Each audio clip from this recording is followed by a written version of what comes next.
은혜 받으실 하나님의 말씀, 고린도전서 15장 10절.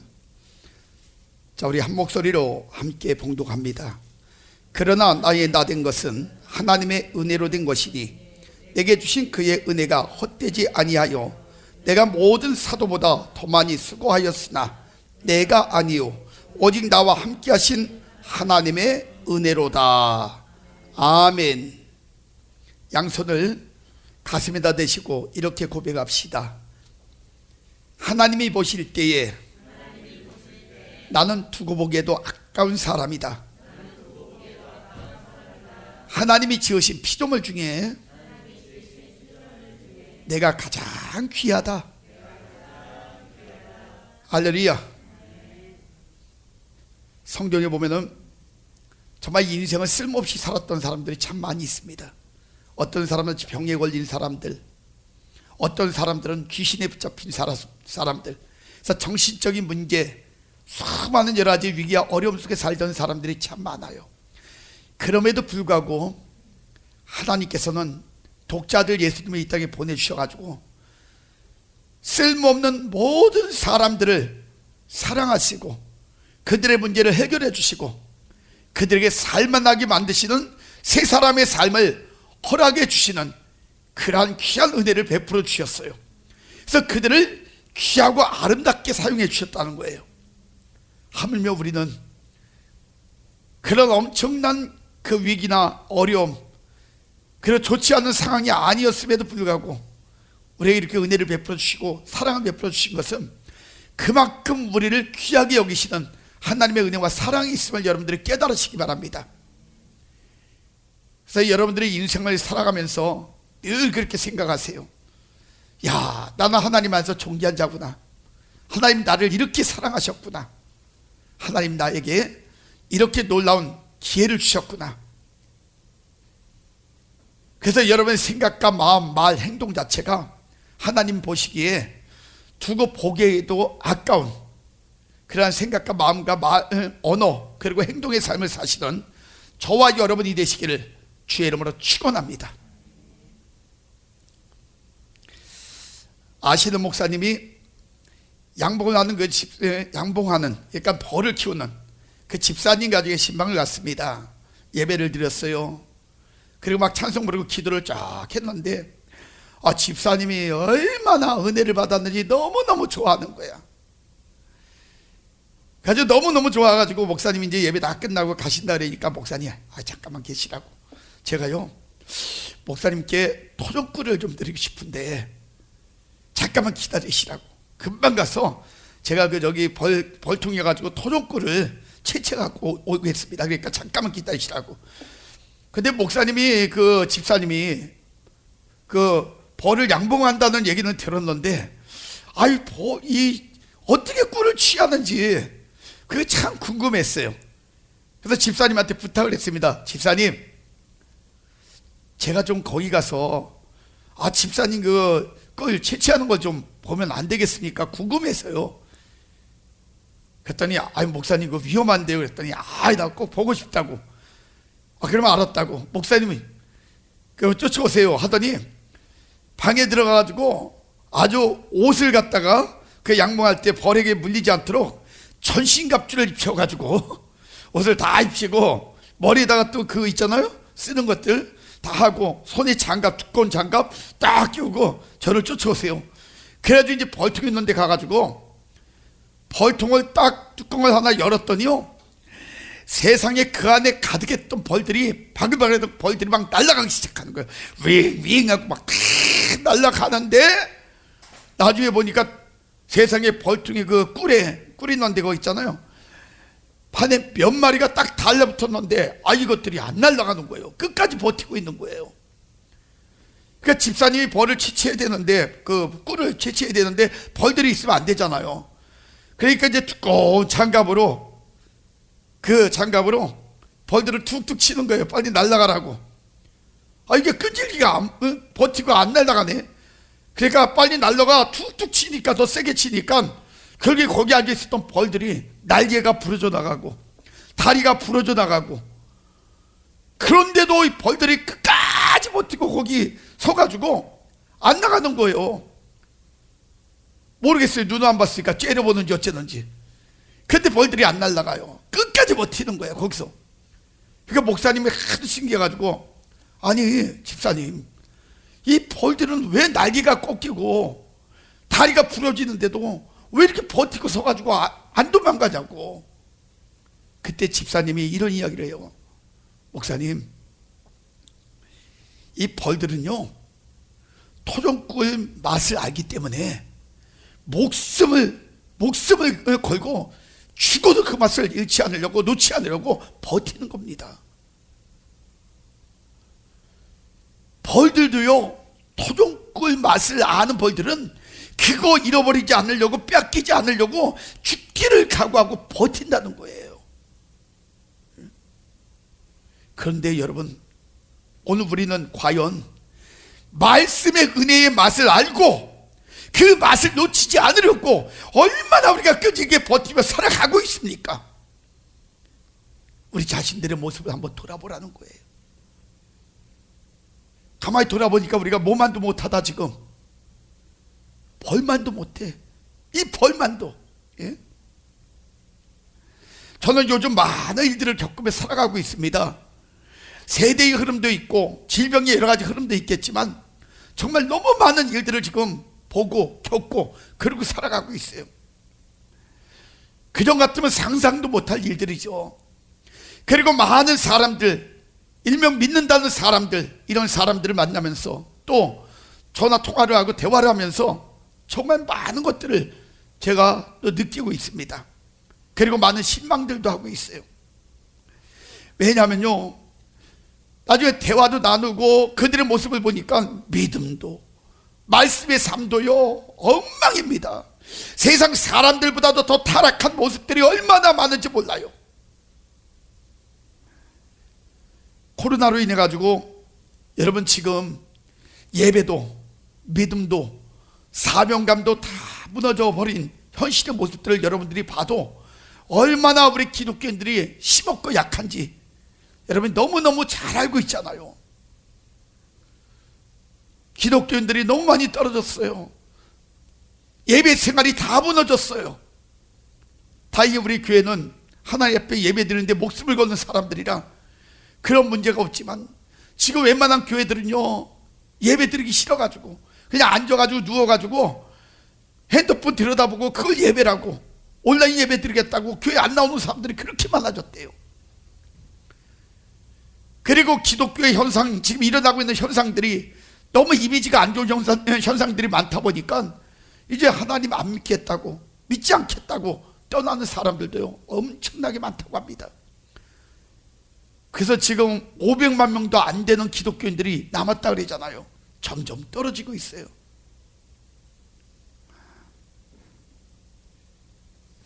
여러분, 이러한 시기에 왜 그러한 문제가 생겼는가 돌아보니까요, 딱 한 가지 원인이 있었어요.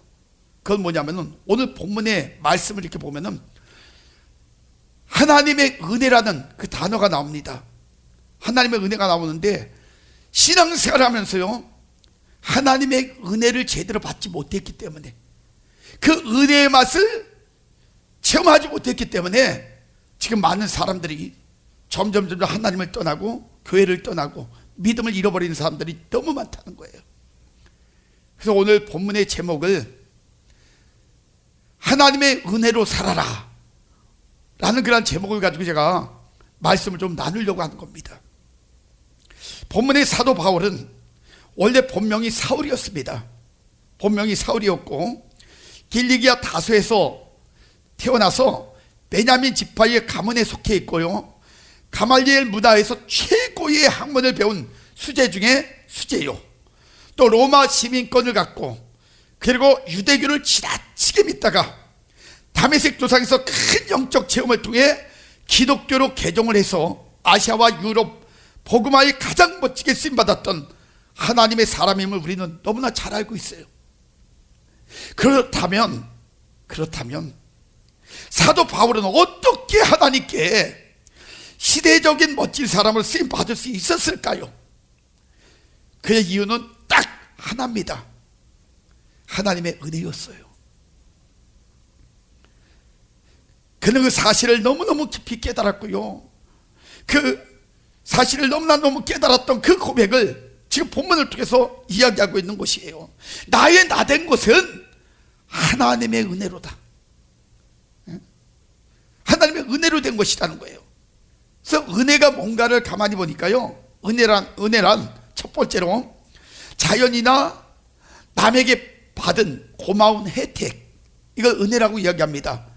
그래서 영적으로 이야기하면은 하나님께서 인간에게 베푸신 사랑, 그걸 은혜라고 이야기를 해요. 본문의 사도 바울이 나의 나된 것은 하나님의 은혜라고 고백한 그 내용 속에는요, 오늘 우리가 살아갈 중요한 몇 가지 사실들이 담겨져 있다는 거예요. 오늘 저는 여러분들에게 사도 바울이 그 하나님의 은혜에 관해서 이야기한 그 내용의 깊은 영적인 흐름의 그 모습을 다시 한번 여러분에게 말씀을 드리면서, 과연 우리는 하나님의 은혜를 받고 살아간다는 우리는 과연 어떤 고백 속에 어떤 삶을 살고 있는가, 한번 다시 한번 조명하면서 진단하는 그러한 시간을 한번 좀 가져보려고 합니다. 사도 바울이 고백했던 나의 나된 것은 하나님의 은혜라라는 이 고백은요, 첫 번째 의미가 뭐냐면 주님을 확실히 만난 자의 고백이라는 거예요. 주님을 확실하게 만난 자의 고백. 그래서 사도행전 9장 3절부터 5절 말씀 보다 보니까요, 사울이 길을 가다가, 지금 어떤 길이냐면요, 그 유대교에 그냥 완전히 붙잡혀 있는 이 사울이 예수 믿는 사람들을 지금 잡아서 막 가두고 죽이고 했던 그때였거든요. 그러니까 예수 믿는 사람들이 있다고 그러니까 이 사울이 그들을 잡으려고 지금 쫓아가고, 그 예수 믿는 사람들은 점점 피하다가 보니까 어디로 갔냐면 다메섹 지방으로 넘어갔어요. 그러니까 다메섹에 가까이 이르렀는데, 그때 호련히 하늘부터 빛이 그를 둘러 비칩니다. 왜 가끔 보면 여러분 그 무대 같은데 이렇게 이제 그 연극이나 이런 거 보면은 주인공을 갖다가 강력한 빛을 통해 가지고 주변을 어둡게 만들고 강력한 빛을 통해 가지고 그만 딱 비춰주잖아요. 그런 것처럼 강력한 빛이 이 사울을 둘러버린 거예요. 삥 둘러가지고 그만 아주 주인공처럼 딱 비춰진 거예요. 그 순간에 그 강력한 빛이 얼마나 강한지 그는 땅에 엎드려져 가지고, 그리고 있는데 그때 뭐가 들렸어요. 소리가 있어서 가만히 들어보니까 이런 말이었어요. 이르시되 사울아 사울아 네가 어찌하여 나를 박해하느냐, 이런 소리가 들렸던 거예요. 그때 사울이 고백합니다. 이렇게 대답합니다. 주여 누구시냐이까. 그때 주님이 말씀하셔요. 야, 나는 내가 박해하는 그런 예수다. 핍박하는 예수다. 바울은 다메섹에서 엄청난 체험을 통해서 확실히 주님을 만나게 되었습니다. 여러분, 주님만 만났습니까? 사도 바울의 고백들을 보면요, 기가 막힌 고백들이 많아요. 에베소서 2장 5절의 말씀 보면요, 하나님의 은혜로 구원을 받았다, 자기는 그렇게까지 이야기해요. 그러니까 이 구원받은 사실만 가지고도 막 가슴에 두니까 그 감격한 그 모습이요, 그 뜨거움이 얼마나 가득했는지. 여러분, 그 구원의 감격, 또 무슨 은혜를 입은 감격을 가슴에 딱 들어오는 순간에 그 뜨거움이 막 불같이 일어나면 가만히 있겠어요? 어떤 사람은 춤을 추고 어떤 사람은 나가서 막 그냥 고백하고 자랑하고 막, 이게 기본이잖아요. 사도 바울이 이런 구원의 감격을 받았을 때, 은혜의 감격을 받았을 때 그냥 있겠습니까? 예? 오죽하면 사도행전 26장 24절에 보면 그 총독인 베스토가 그 사도 바울에게 대놓고 이야기하잖아요. 바울아, 네가 미쳤구나. 너 미쳤구나. 예? 뭐에 미쳤어요? 사도 바울이 지금 복음에 미치고 그리스도의 십자가에 미치고 진리에 미치고, 할렐루야. 그러니까 그 구원의 감격이 막 뜨거우니까 그는 미친 듯이 그 예수를 자랑하고 예수님을 증거하면서 그렇게 살았다는 거예요. 여러분, 진짜 은혜 받은 사람들은요, 이런 그 구원의 감격, 은혜의 감격 때문에 그냥 잊지 않아요. 예? 나가서 막 전하고 나가서 막 자랑하고. 어제 우리 저기 부목사님이 뭔가 이렇게 영상을 잠깐 이렇게 보여주는데 어떤 분이 간증을 하는 내용을 잠깐 이렇게 보여주셨어요. 근데 그 간증에 보니까 옛날에 그 최성규 집사님이 딸이 그 3살짜리 딸이 그 트럭이 치워가지고 그 앞뒤로 해가지고 2번을 밟고 배를 밟고 넘어갔던 사건이 있었잖아요. 이삿짐 센터 차가. 그래가지고 병원에서 죽었다 그랬는데 불교의 골수문자였던 그가 차를 몰고 막 눈물로 콧물로 막 울면서 그냥 차를 몰고 병원으로 가면서 처음으로 하나님을 찾았다 그러잖아요. 하나님 당신이 만약에 살아계시다면은 내 딸을 살려주옵소서. 그러면은 내가 하나님이 살아계신 거 믿겠다고. 그 전까지만 해도 그 집안이요, 외갓집이 절이 3개인가 뭐 몇 개인가 되고요. 그리고 거기 주지승이래요. 거기다가 자기는 그 불교의 청년회 회장을 전국, 그러니까 우리나라의 대표 청년회 회장을 5년 동안 청년회 회장을 했었대요. 그랬던 사람이 처음으로 하나님을 찾았대잖아요. 그때. 그래가지고 병원에 갔더니 이미 죽었습니다. 그래가지고 하얀 천으로 덮어놨더래요. 그 딸을, 3살짜리 딸을. 그때 얼마나 충격을 받고 얼마나 마음이 아팠는지 그 하얀 천을 걷어내고 그 3살짜리 딸, 죽었다는 딸을 병원에서 사형 선고 이미 내렸는데 그거를 껴안고 1시간 동안 정신이 빠진 상태로 미친 사람처럼 그 복들을 이리 갔다 저리 갔다 이러면서 따라 울면서 막 그 딸을 그리고 안고서 그냥 왔다 갔다 미친 듯이 그랬다 그랬잖아. 아무도 못 말렸대요 그거를. 그때 안고 이렇게 움직이다 보니까 애가 뭐가 이렇게 숨을 쉬는 것 같더래. 느낌이 1시간이 지났는데. 그래서 가만히 보니까 애가 숨을 쉬는 것 같더래. 그래서 막 의사하고 불렀는데 미쳤다고. 애 그래서 충격받았다고 그냥 저기 하더래요. 근데 느낌이 뭐 꺽꺽 하는 것 같더래. 그래서 그 아이 그 입에다가 손가락을 넣고 그러고 보니까 뭐가 덩어리가 잡히더라는 거예요. 그래서 그 덩어리를 이렇게 잡아가지고 탁 끄집어내니까 핏덩어리가, 이 목구멍을 막고 있어서 핏덩어리가 딱 튀어나오는데 애가 푸 하고 숨을 쉬더라는 거예요. 그래서 살았잖아요. 예? 옛날에 아나운서 최성규를 쓰면 뭐 30여 년 전에 얼마나 유명해서 우리나라에서 최고 아나운서였잖아요. 그런 사람이 그 사건을 통해서 어느 날 갑자기 사라졌어요. 다시는 방송에 안 나와요. 그러더니 한참 지난 후에 기독교 방송에 MC로 나왔더라고요. 지금도 하고 있잖아요. 예? 그가 세상의 명예 권세 부귀를 다 버렸어요. 그리고 그때 그 딸이 기적같이 살아났어요. 그 딸을 살려주신 그 하나님 앞에 자신의 인생을 드리겠다고. 그리고 그는 직업도 바꾸고 삶도 완전히 바꿔버렸거든요. 그런데 우리 부목사님이 보여주셨던 거기에 나와 있는 그 남자분도 저는 이름도 잘 모르겠어요. 지금 잠깐 봤기 때문에. 그런데 거기 딸도, 딸이라 그랬죠? 딸도 그 차가 배를 밟고 넘어가 버렸대요. 어린아이 그 배를. 그래가지고 세상에 병원에 갔더니 이 간이 있잖아요. 간이 완전히 밟혀가지고 간이 없어졌대요. 그거 참 특이하더구만. 그래야지 이 간을 통해 가지고 피 모든 것들이 다 혈액이 이렇게 다 공급이 되잖아요. 담즙하고 이런 것들이. 근데 그 담즙이 부러지면서 담즙이 피로 들어가면서 사람이 죽는다는구만. 황달기가 오면서. 근데 간 자체가 아예 없어졌대요. 그냥 다 뭉그러져 가지고. 근데 애가 기적같이 살아는 있는데 죽은 것 같은 산송장 같은 어린아이죠. 그래가지고 가망이 없는데 세상에 하나빛 기도하고 저겠는데 기적같이 하나님이 한 주인가 2주 사이에 간이 이렇게 생성이 되면서 그게 자라면서 점점 자라면서 정상으로 막 돌아가더래요. 없어졌던 간이. 그래가지고 살아났대요. 예? 지금도 그런 사건들이 있다니까요. 그런 은혜 받은 사람들이, 그런 기적을 체험한 사람들이 가만히 있겠어요? 그러니까 저도 그런 체험이 있기 때문에 이렇게 복음을 전하고 미친 듯이 전국을 다니고 많은 사람들에게 예수님을 증거하고 다니는 거예요. 사도 바울이 하나님의 은혜를 입고 그런 삶을 살았다는 거예요. 사람들이 미쳤다고 할 정도로. 예? 성경에 주님을 만나 은혜를 입은 사람들이 정말 많아요.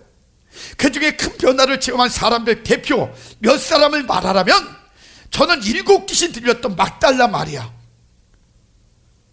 여러분, 7귀신 들렸다는 거는요 완전히 제정신이 아니라는 거예요. 예? 이거는 완전히 그냥 사람들이 볼 때는 상종도 못할 완전히 망가진 인생, 그리고 비정상의 사람, 그러니까 정상이 아니에요 이건. 그러니까 귀신에 붙잡혀서 정신도 나가고, 귀신에 붙잡히면 여러분 아시잖아요, 미친 사람들. 예? 그렇게 살던 사람이에요. 물질은 좀 있었어요. 성경을 통해서 보면 물질은 돈 많으면 뭐해, 사람이 귀신에 붙잡혀서 미쳐버렸는데 제정신이 아닌데, 건강도 마찬가지고. 그런데 예수님을 만나서 이 7귀신이 떠나가고 그 건강도 회복되어지고, 그리고 인생을 새로운 삶을 살게 되었다는 것, 이게 얼마나 대단한 은혜예요. 그러니까 성경에 보니까 그 막달라 마리아가 예수님의 복음을 위해서 자신의 재산을 다 팔아가지고 복음을 위해서 다 들어가면서 그 사역을 감당했다 그러잖아요. 얼마나 그 은혜가 컸으면은 예수님이 십자가에서 못 박혀 돌아가시는 그 십자가 밑에 현장에도 막달라 마리아가 쫓아갔겠어요. 그 외에도 예수님의 공생애 동안에 35번의 기적이 있었습니다. 그 기적 가운데 치료받고 해결받고 변화받은 수많은 그 영적 체험을 했던 사람들, 사마리아 여인, 제자들, 바울, 그 모든 사람들은요 주님을 만나 완전 새로운 사람들이 되자 주님의 은혜를 깨달았기에 세상의 모든 것 다 던져버리고 오직 예수를 외치며 살았던 그런 삶이었다는 사실을 여러분 믿으시기 바랍니다. 저는 사역 감당을 하면서요 깨달은 사실이 있습니다. 진짜 하나님의 사람들은 주님을 만나야 된다는 사실이에요. 주님을 만나 그 흔적을 가슴에 채워야 세상 미련 다 버리고 하나님의 사람다운 사람으로 살아간다는 사실이에요. 그런데 주님을 만나지 못한 자들이 하는 일들이 뭔지 아십니까? 마태복음 7장 22절 23절의 말씀 보면 이렇게 이야기해요. 그날에 많은 사람이 나더러 이르되, 예수님께 찾아와서 하는 말이에요. 주여 주여, 우리가 주의 이름으로 선지자 노릇하고 주의 이름으로 귀신을 쫓아내고 주의 이름으로 많은 권능을 행치 아니하였나이까? 그때에 내가 저희에게 밝히 말하되, 내가 너희를 도무지 알지 못하니 불법을 행하는 자들아 내게서 떠나가라 하리라. 성경은 이야기해요. 은혜 받지 않은 자들, 이런 자들이 겉모양만 저기 해가지고 그걸 이용해가지고 자신들의 막 그 명예를, 그런 능력들을 막 과시하면서 자신들을 드러내려고 하는 그들에게 예수님은 분명하게 이야기합니다. 예? 주의 이름으로 노릇했다 그러잖아요. 그들에게 너희들은 불법을 행했다. 노릇했으니까. 진짜 은혜 받을 사람들은 노릇하지 않아요. 그냥 합니다. 그게 삶이에요. 그게 목적이에요. 그게 인생이야. 흉내내지 않는다는 거예요. 또 고린도 후서 11장 14절 15절에 보면 사단도 광명한 천사처럼 위장하고 의의 일꾼으로 가장하는 것, 여러분 이게 바로 주님을 만나지 못한 자들의 행하는 모습이라는 거예요. 위장하고 변장하고, 예? 가장하고 이런 것도 말이에요. 그러나 성경은 이야기하죠. 결국은 그 행위대로 심판을 받게 될 것이다. 여러분 아십니까? 가짜가 세상도 교회도 기독교도 다 망가뜨리고 무너뜨린다는 것은 지금 현실의 모습이 그게 아닙니까? 반대로 진짜가 세상을 변화시키고 교회도 바로 세우고 영혼도 살린다는 사실을 여러분 믿으시기 바랍니다. 지금 한국 기독교가 무너지는 가장 큰 요인은 인간의 탐욕 때문이에요. 그 이유는 하나님을 제대로 만나지 못했기 때문입니다. 창세기 3장에 하와에게 썼던 사단의 그 방법이요, 지금 이 시대에 가장 큰 무기가 되고 있다는 사실들을 여러분들이 깨달으셔야 돼요. 먹음직하고 보암직스럽고 보기에도 탐스럽고, 이걸 여러분 성경을 통해서 보면요, 먹음직스럽다, 육신의 정욕을 이야기하는 거예요. 보암직스럽다, 이건 뭐예요? 안목의 정욕을 이야기하는 거예요. 보기에도 탐스럽다, 이생의 자랑을 이야기하는 거예요. 지금 이 세 가지의 무기를 가지고, 도구를 가지고 세팅을 해놓고 사람들을 유혹하는데요, 여러분 무슨 말이 나왔는지 아십니까? 지금 믿는다는 사람들 이 세 가지만 이용해가지고 유혹 제대로 하면은 안 넘어갈 사람이 없다는 거예요. 그렇게 믿음이 약하다는 거예요. 그렇게 사람들이 세상 것에 욕심이 많다는 거예요. 그러므로 하나님의 은혜가 없으면 설자가 없고, 하나님의 은혜가 없으면 영적 그러한 일들을 할 수가 없다는 사실들을 여러분이 깨달으시기 바랍니다. 주님을 진짜 만난 사람은 그 은혜가 무엇인지를 알고 살아요. 전 여러분들이 그 주님의 은혜를 알고 사는 이런 믿음의 사람들이 되시기를 주의 이름으로 축원합니다. 그래서 나의 나된 것은 하나님의 은혜라는 고백의 두 번째는 뭐냐? 심령이 깨닫고 변화된 자의 고백이라는 거예요. 이건 그냥 고백이 아니에요. 심령이 깨닫고 변화가 된 거예요. 이런 자의 고백이 나의 나된 것은 하나님의 은혜라는 것이에요. 그는 늘 고백하기를 자신의 과거를 돌아보면서 이렇게 고백합니다. 디모데전서 1장 15절의 말씀 보니까 나는 죄인 중에 괴수로다 선포를 했어요. 그리고 고린도전서 15장 8절 말씀 보니까 맨 나중에 만삭되지 못한 나아가, 그렇게 해서 난자 같은 나라고 이야기해요. 한마디로 이야기하면 칠삭동이 같은 들된 그런 사람으로 난 자라, 이렇게 이야기하고 있는 거예요. 그리고 고린도전서 15장 9절에 보니까 또한 이렇게 고백합니다. 나는 사도 중에 지극히 작은 자라. 내가 하나님의 교회를 핍박하였으므로 사도라 칭함을 받게 감당치 못할 자, 그가 바로 나다. 내가 이런 자다. 그럼에도 불구하고 나는 하나님의 은혜를 입었다. 지금 그 고백하는 거예요. 그렇습니다. 오늘 제가 말씀드리고 싶은 것은 바로 이것이에요. 교만이 변하여 겸손한 사람이 되고 육의 사람이 영적인 사람이 된 그 한 시대의 대표자를 쓰임받을 수 있었던 그 바울은요, 바로 하나님의 은혜를 입었기 때문에 이런 사람이 될 수 있었다는 것이에요.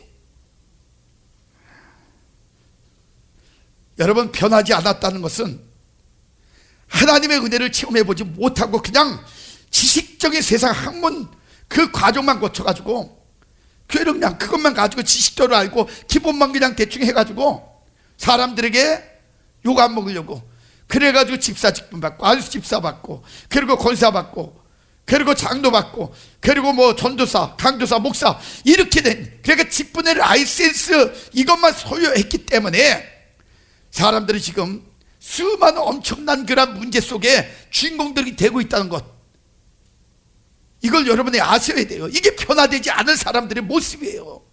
진짜 변화됐다면 직분만큼 사는 거예요. 은혜 받았기 때문에 은혜 받은 것만큼 살다가 직분 받았으니까 그 직분에 맞게끔 하나님 안에서 최선을 다해서 그 직분을 잃어버리지 않고 직분의 거룩함을 드러내려고 최선을 다해서 살아가는 사람, 이런 사람들이 은혜 받은 사람들이에요. 근데 직분은 받았는데 세상적인 방법으로 자기 마음대로 살아가는 것은 은혜 받지 못했기 때문이에요. 변화되지 않았기 때문이에요. 은혜 받으면 반드시 변화가 되어지게 되어 있다는 것이에요. 옆에 사람한테 이야기해 주세요. 우리 변화 좀 받고 삽시다. 시작. 할렐루야. 이거 중요한 거예요. 사도 바울은 하나님의 은혜를 입으며 그의 성품이 완전히 바뀌어서 인간의 성품이 예수님의 심장을 갖고 예수님의 성품을 닮아 그 성품으로 사역을 감당했다는 사실을 여러분이 깨달으셔야 돼요. 그래서 바울의 성품을 제가 한번 쭉 연구를 한번 해봤어요. 어떤 성품이 변화됐는가. 제가 성경을 통해서 한번 돌아보다 보니까 한 13가지 정도가 두드러지게 드러나는 변화의 그 성품이 13가지 정도가 나오더라고요. 근데 그걸 다 하면 시간이 너무 많이 가니까 한 5가지만 제가 오늘 말씀을 드릴게요. 자, 첫 번째는요, 온유함이에요. 온유함. 하나님은 어떠한 사람을 쓰신다? 그렇죠. 온유한 사람을 쓰셔요. 그래서 성경에 보니까 모세도 80년 훈련받고 온유해지니까 하나님이 모세도 쓰시잖아요. 바울도 마찬가지예요. 디모데후서 4장 16절에 보니까 내가 처음 변명할 때에 나와 함께한 자가 하나도 없고 다 나를 버렸으나 사도 바울을 배반하고 다 갔다는 거예요. 근데 사도 바울이 얼마나 변했는지 알아요? 옛날 같으면 쫓아가서라도 때려 죽였을 텐데 사도 바울이 이렇게 고백합니다. 저들에게 허물을 돌리지 않기를 원하노라. 여러분, 사도 바울은요, 옛날에 강팍했던 그 자신의 마음을 다 버리고 이해하고 덮어주는 이러한 마음을 소유하게 되었다는 것이에요. 얼마나 변한 거예요? 완전히 바뀐 거예요. 두 번째, 이 사도 바울은 양심이 깨끗했다는 거예요. 고린도 후서 1장 12절에 보니까요, 고린도 후서 1장 12절에 보니까 우리가 세상에서 특별히 너희에게 대하여 하나님의 거룩함과 진실함으로써 하되 육체의 지혜로 하지 아니하고, 잘 들으세요, 하나님의 은혜로 행함은, 이렇게 얘기해, 하나님의 은혜로 행함은 우리 양심에 증거하는 판이 이것이 우리의 자랑이라. 지금 하나님의 은혜로 뭐에 관해서 이야기하냐? 자신들의 양심에 관한 이 부분을 이야기해요. 그러면서 고린도 후서 6장 3절에 우리가 이 직책이 해방을 받지 않게 하려고, 사도의 직책, 제자의 직책, 할렐루야, 해방을 받지 않게 하려고 무엇이든지 아무에게도 꺼리끼지 않게 하고 양심에 걸리지 않게 이렇게 살아가려고 몸부림쳤다는 것이에요. 그래서 여러분, 진짜 은혜 받고 변화된 사람은 양심이 가면 갈수록 깨끗해진다는 것. 할렐루야. 그 다음에 세 번째는요, 사도 바울은 결단성이 있었다는 것이에요. 사도행전 20장 22절부터 24절에 보니까 보라, 이제 나는 심령의 맴을 받아 예루살렘으로 가는데 저기서 무슨 일을 만날는지 알지 못하노라. 오직 성령이 각 성에서 내게 증거하여, 성령이 직접 알려줬어요, 결박과 환난이 나를 기다린다 하시나. 이미 알고 있었어요, 그의 인생이 어떻게 될 줄. 그런데 뭐라고 고백하는지 알아요? 나의 달려갈 길과 주 예수께 받은 사명, 곧 하나님의 은혜의 복음 증거하는 일을 마치려 하면은 나의 생명을 조금 더 귀한 것으로 여기지 않는다는 거예요. 어떤 환난이 와도, 어떤 어려움이 와도 자신은요, 목숨이 다 끝나는 순간이 될지라도 자신은 절대로 복음을, 그 진리의 말씀을 선포하며 하나님 앞에서 그 맡겨진 사역을 감당하는데 주저하지 않겠다는 거예요. 이런 결단성이 있었어요. 저와 여러분들이 이런 결단이 있기를 주의 이름으로 축원합니다. 그 다음에 네 번째는 사도 바울은요, 헌신적이라는 거예요. 헌신적. 그는 희생하기를 좋아하고 그는 모든 걸 다 남을 위해서 다 주는 이런 성품으로 바뀌어지기 시작했어요. 옛날엔 자기 중심이었잖아요. 그러니까 자기 마음대로, 자기 명예를 얻기 위해서 유대교에서 시키는 대로 했잖아요. 근데 이제는 아니에요. 이젠 영혼을 생각하고 주변을 생각하고 하나님 나라를 생각하고 이러면서 자기 자신을 희생하는 삶에 아주 즐거움을 느끼고 산 사람이 사도 바울이에요. 그래서 고린도 전서 10장 33절에 이렇게 이야기합니다. 나와 같이 모든 일에 모든 사람을 기쁘게 하여, 모든 사람을 기쁘게 한다 그랬어요. 나의 유익을 구치 아니하고 많은 사람의 유익을 구하여 저희로 구원을 얻게 하라. 자기 욕심을 채우는 게 아니에요. 이제는 변화되고 나니까 남을 위해서 사는 거예요. 다른 사람의 영혼을 위해서, 구원을 위해서 살아가는 거예요. 그게 변화된 사람들의 삶이라는 거예요. 혹여나 여러분들이 인생을 살면서 자기 욕심에 지금도 치우치고 있다면 버리세요. 그 은혜 받지 못한 사람의 모습이고 변화되지 못한 사람의 모습이에요. 진짜 변화되고 은혜 받았다면 변하세요. 아멘. 그리고 마지막 다섯 번째는 그 사도 바울은 그리스도 중심적이었다는 거예요. 그리스도 중심적. 고린도후서 4장 10절부터 11절에 보니까 이렇게 고백합니다.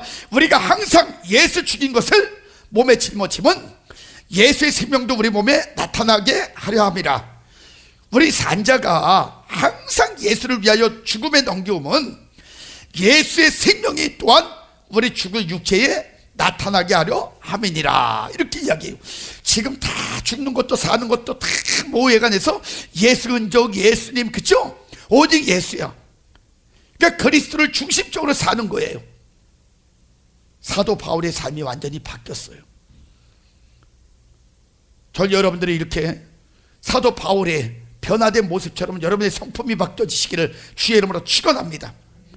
그 다음에 나의 나된 것은 하나님의 은혜라는 고백은 마지막 세 번째로 사명의 목적이 정확한 자의 고백이라는 거예요. 사명의 목적이 정확한 자의 고백. 그래서 갈라디아서 6장 14절을 말씀합니다. 그러나 내게는 우리 주 예수 그리스도의 십자가 외에 결코 자랑할 것이 없으니, 이렇게 이야기하고 있어요. 사도 바울은요, 자신의 삶의 목적이 무엇인지 정확히 알았기에 유대교에서 방탕했던 자신의 삶을 깨닫고요, 비로소 인간다운 인간, 하나님의 사람다운 사람이 된 것이 하나님의 은혜임을 깨달았기에 나의 나된 것은 하나님의 은혜라고 외치면서 자신이 해야 될 사명이 무엇인지를 분명하게 여기 고백하고 있는 것이에요. 사실 이 모습이 바로 우리가 갖춰야 될 그러한 모습입니다. 저와 여러분들이 하나님의 은혜 입었다면 이제는 여러분들도 오직 그리스도와 십자가 외에는 자랑할 것 없는 이러한 인생들이 되시길 주의 이름으로 축원합니다. 이것이 안 되기 때문에 지금 여러분 많은 심령들이 믿음을 떠나서 영혼도 죽고 인생도 엉망이 되고 가정도 엉망이 되고 주변 사람들에게도 많은 문제를 자꾸 만들어내는 거예요. 하나님의 은혜 속에 들어간 사람, 변화된 사람은요, 살립니다, 세웁니다, 회복시킵니다, 고칩니다, 신바람나게 만듭니다. 아멘. 달라요, 사는 자체가. 이제 예화 하나 들어드리고 그런 말씀을 정리할게요. 오래전에 방송의 지하철에서 그 분실한 물건들이 쌓여있는 그 분실물 센터에 관해서 방송되는 것을 제가 본 적이 있어요. 근데 그 종류가 얼마나 많은지 몰라요. 아니, 사람들이 깜빡병에 걸려있는지요, 지하철 타면은 그 선반에다 올려놓고 그러고는 그냥 사람들이 그냥 졸고 있다가 어디 역입니다 그러면 자기가 내려야 될 역 같으면 위에 거 생각도 안 하고 그냥 내린대요. 그래가지고 막 잃어버리는 물건들이 얼마나 많은지 몰라요. 저도 옛날에 잃어버린 게 있어요. 제가 고등학교 다닐 때 제가 좀 이렇게 그 곡을 작사 작곡을 했던 곡들이 있어요. 세상 가요를. 그래가지고 제가 노트 그거 있잖아요, 음악 노트를 제가 이렇게 갖고 다니면서 거기다 CD도 쓰고 곡을 붙여가지고, 그래가지고 옛날에 이렇게 이제 곡을 몇 곡 이렇게 만들어 놨던 게 있어요. 그래가지고 학교에 학교에서 무슨 행사할 때 그걸로 제가 이제 이렇게 하고 그러려고 이제 그걸 만들어 놨는데 지하철 타고 어디 갔다 오면서 그걸 깜빡 그 선반에다 올려놓고 그러고는 그냥 내렸어요. 지금도 그 중에 그 곡 중에 하나가 제목이 뭐냐면 모래성이야, 모래성. 바닷물이 이렇게 밀려오면은 성을 쌓았던 이것이 싹 흩어지고, 아무리 높은 성을 쌓고 그 내용들을 거기다 실어 놓은 거예요. 우리 인생이 모래성 같지 않냐? 응? 많은 것들을 쌓아놔도 한순간에 바닷물처럼 어려움이 오면은 그걸 통해서 하나씩 몽땅 모래가 쓸려가듯이, 성이 무너지듯이 밀려가는 그런 인생.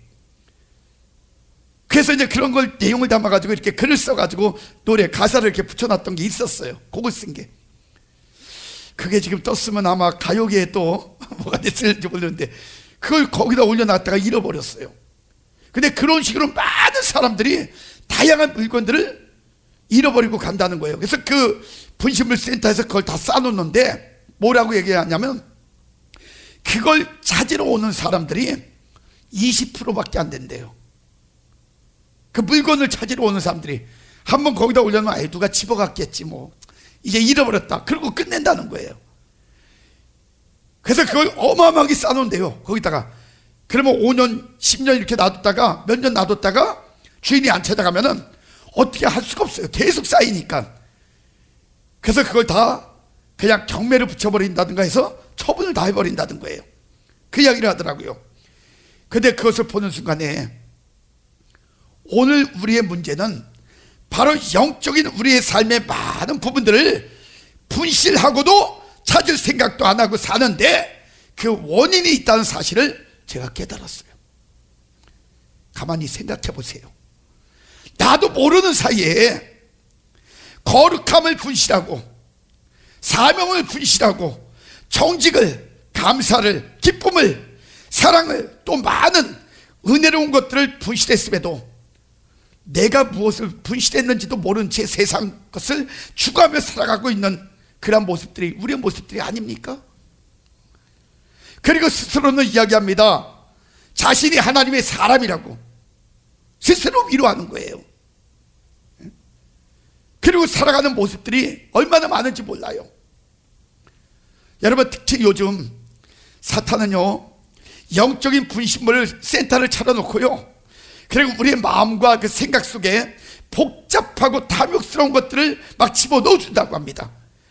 그래가지고 우리의 사명의 목적도 또 영적인 그러한 그 은혜도 영적인 행복 이런 것들이 다 빠져나가게 만든다는 거예요. 근데 빠져나가면서도 그거를 모르게 무뎌진 그런 생각, 마음, 세상 것으로 막 정복을 해가지고 그래가지고 많은 사람들을 지금 점점 무너뜨리고 죽어가게 만든다는 거예요. 그리고 사단은요, 분신물 센터에 쌓여가는 그 거룩한 것들, 좋은 것들을 바라보고 매일 기뻐하면서 잔치 베풀고 있다고 합니다. 천국 소식통에 의해서 들려진 거예요.